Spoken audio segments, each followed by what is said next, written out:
আমার হাজবেন্ডকে শাহবাগ থেকে গুম করা হয় একসাথে 4 জন 2013 সালের ডিসেম্বরের 2 তারিখে। এখন এই 11 বছরে অনেক জায়গায় গেছি, অনেক দরজায় গেছি, কিন্তু আমি আমার হাজবেন্ডকে খুঁজে পাই নাই। তো এই নতুন দেশের এখন দেশ স্বাধীন হয়েছে, এখন চাই আমার লোকটা ফিরে আসুক।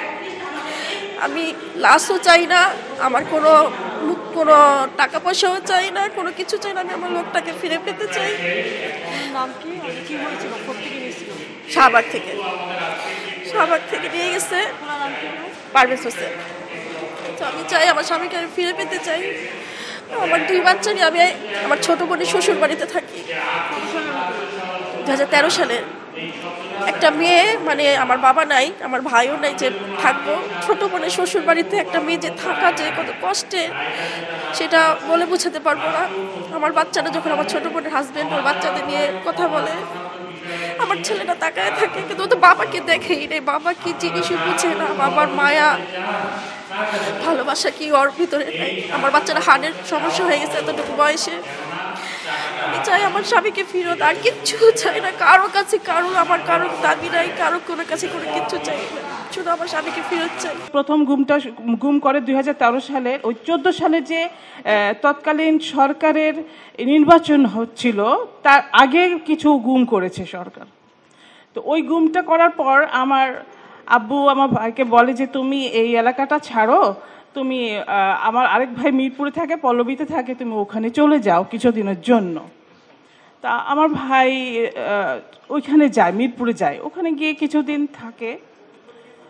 তো যখন ওই মানে যে দিনের ঘটনা সেই দিনটা আমি খুব সংক্ষেপে বলছি। সেদিন 11 ডিসেম্বর মাঝরাতে, শীত ছিল মোটামুটি, এবং আমার ভাই খুব অসুস্থ ছিল এবং সে খুব জ্বরে অসুস্থ। সে কিন্তু ওই সোহেলদেরকে নিয়ে যায়, যখন সোহেল, সম্রাট এবং আরও কয়েকজন যারা ছিল, আনিস, তারপর ও কিন্তু একদম ঘর থেকেই বেরোতো না। মিরপুরে গিয়েও ওখানে ওই এক ভাইয়ের বাসায়ও চুপচাপ থাকতো। সে যে অসুস্থ তো ওই ডাক্তারের কাছেও যায়নি, ওখানে সে চুপচাপ ওইখানে থাকতেছিল। তো ওই 11 ডিসেম্বর মাঝরাতে, রাত 11টা, 1টা 2টা 1টা কি 1:30টার দিকে, তো দরজায় ওরা বলতেছে, দরজায় মানে নক করছে যে আমরা সরকারি প্রশাসনের লোক, দরজা খোলেন।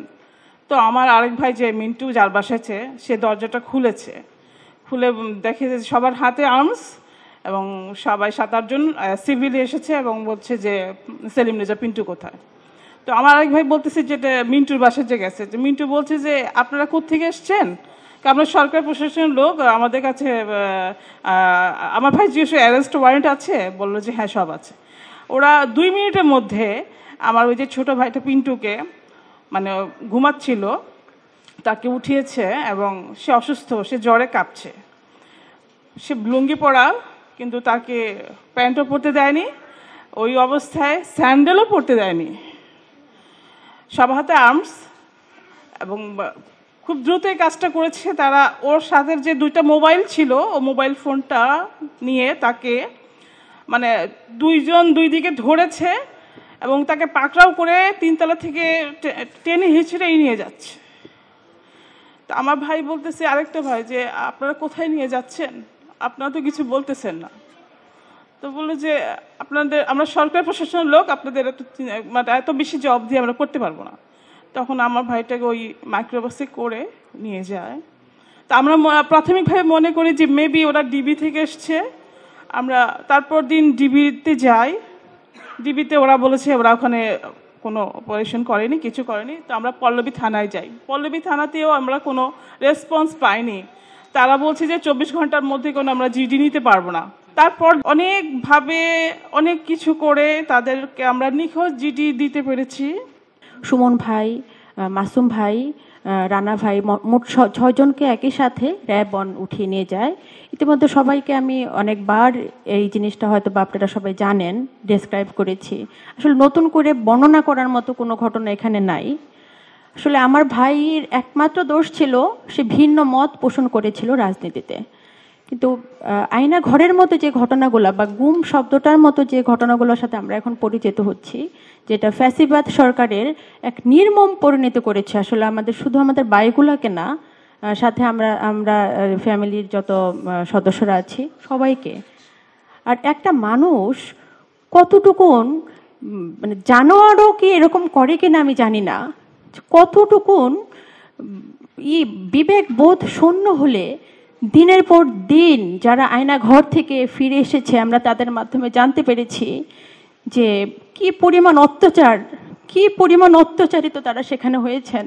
আমি জাতির কাছে প্রশ্ন রাখতে চাই যে এটা কি আদৌ মানে কোনো মানুষের পক্ষে করা সম্ভব কিনা, কোনো বিবেক বোধ মানে আমরা তো জানি মানুষ হচ্ছে আশরাফুল মাখলুকাত, কিন্তু সৃষ্টির সেরা জীব, কিন্তু আমরা কি দেখেছি বলেন যে যে আইন শৃঙ্খলা বাহিনীর লোকজনকে আপনারা সেই পর্যায়ে নিয়ে বসিয়েছিলেন যারা অতি উৎসাহী হয়ে শেখ হাসিনা সরকারকে খুশি করার জন্য আমার ভাইয়ের মতো যারা এই যে ছোট ছোট বাচ্চাদের বাবা, যে সন্তানটা মায়ের পেটে ছিল 2 মাসের পেটে ছিল, যে ফারজানা ভাবির সামনে বসে আছেন, যে সন্তান জন্মের পর থেকে তার বাবার ছবি দেখেছে, বিভিন্ন জায়গায় সে বাচ্চা বাবার ছবি নিয়ে হেঁটে গিয়েছে, যে সে সন্তানের কাছে আমরা কি প্রশ্নের উত্তরটা দিব বলেন?